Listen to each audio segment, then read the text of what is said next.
Let's talk about white space for a moment.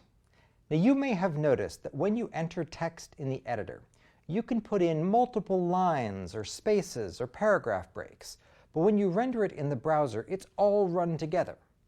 This is because when the browser renders HTML, all white space gets collapsed into a single space. Now, white space is a word that programmers use to talk about spaces, tabs, and line breaks. The browser, by default, runs all the white space together, so we don't see the line breaks that we put in. I want this poem to show up with separate lines. Now, there's a way I can do that in HTML, which is to put a particular tag on each line, called BR. BR stands for break, as in line break, start a new line. And when we reload the browser window, there, the poem shows up correctly. Now, you might notice that there's no closing tag for the BR element. That's because it doesn't have any contents.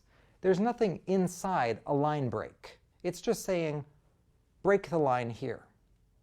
We'll see a few more HTML elements like this later on, ones that don't have a closing tag at all because they don't have any contents.